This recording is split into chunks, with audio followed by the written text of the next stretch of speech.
Hi friends, ಎಲ್ಲರಿಗೂ ದಾದಾ information YouTube ಚಾನಲ್ಗೆ ಸ್ವಾಗತ.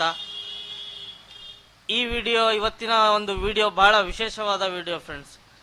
ಅದು ಏನಪ್ಪ ಅಂದರೆ, ಕರ್ನಾಟಕ ಕಟ್ಟಡ ಮತ್ತು ಇತರೆ ನಿರ್ಮಾಣ ಕಾರ್ಮಿಕ ಮಂಡಳಿಯ ಕಾರ್ಮಿಕ ಕಾರ್ಡ್ ಹೊಂದಿರುವ ಅಭ್ಯರ್ಥಿಗಳು ಯಾರ್ಯಾರು ಲೇಬರ್ ಕಾರ್ಡ್ ಹೊಂದಿದಿರೋ ಅವರ ಮಕ್ಕಳಿಗೆ ಸ್ಕಾಲರ್ಶಿಪ್ ಬಿಟ್ಟಿದೆ ಫ್ರೆಂಡ್ಸ್.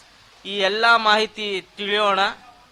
ಆ ಮಾಹಿತಿ ತಿಳಿಯೋಕ್ಕಿಂತ ಮುಂಚೆ ನೀವು ದಯವಿಟ್ಟು ನಮ್ಮ ಚಾನಲಲ್ಲಿ ಹೊಸಬರಾಗಿದ್ದರೆ ನಮ್ಮ ಚಾನಲ್ನ ಸಬ್ಸ್ಕ್ರೈಬ್ ಮಾಡಿ, ಈ ವಿಡಿಯೋನ ಲೈಕ್ ಮಾಡಿ ಹಾಗೂ ಶೇರ್ ಮಾಡಿ ಮತ್ತು ಪಕ್ಕದಲ್ಲಿರುವ ಬೆಲ್ ಐಕನ್ನ ಪ್ರೆಸ್ ಮಾಡಿ ಫ್ರೆಂಡ್ಸ್.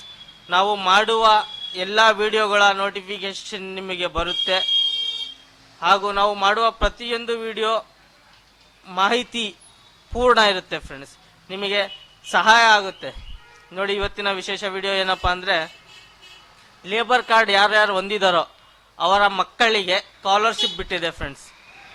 ನೋಡಿ, ಇದು ಕರ್ನಾಟಕ ಕಟ್ಟಡ ಮತ್ತು ಇತರೆ ನಿರ್ಮಾಣ ಕಾರ್ಮಿಕ ಮಂಡಳಿಯ ಮುಖಪುಟ. ಇಲ್ಲಿ ನಾವು ನೋಡಿ, ಮತ್ತಷ್ಟು ಓದಿ ಇಲ್ಲಿ ಕ್ಲಿಕ್ ಮಾಡಿದರೆ ನೋಡಿ ಫ್ರೆಂಡ್ಸ್, ಇಲ್ಲಿ ನಿಮಗೆ ಕಾಣಿಸ್ತಾ ಇದೆ. ಮೊದಲನೇದು ಸುದ್ದಿ ಮತ್ತು ಘಟನೆಗಳಲ್ಲಿ ಇತ್ತೀಚಿನ ಸುದ್ದಿಗಳು. ಇಲ್ಲಿ ನಿಮಗೆ ಫಸ್ಟ್ ಅಲ್ಲೇ ಕಾಣಿಸ್ತಾ ಇದೆ.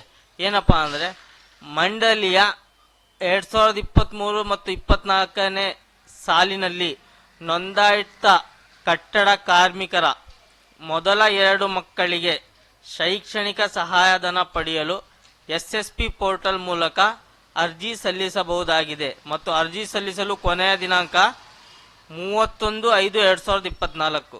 ನೋಡಿ ಫ್ರೆಂಡ್ಸ್, ಈಗ ಮಾರ್ಚು, ಏಪ್ರಿಲ್ಲು, ಮೇ 31 ಅಪ್ಲಿಕೇಶನ್ ಹಾಕಲು ಕೊನೆಯ ದಿನಾಂಕ ಇದೆ ಫ್ರೆಂಡ್ಸ್.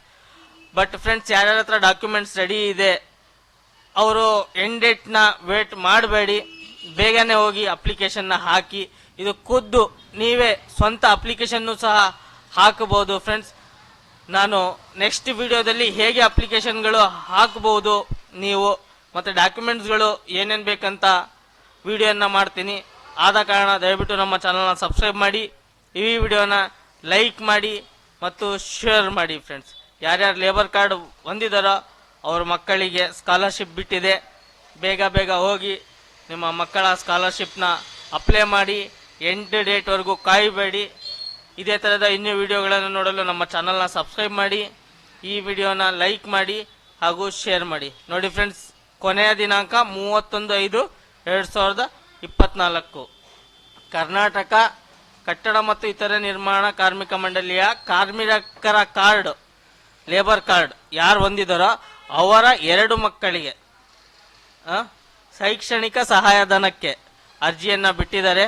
ಆನ್ಲೈನ್ ಅಪ್ಲಿಕೇಶನ್ ಹಾಕಿ. Okay friends.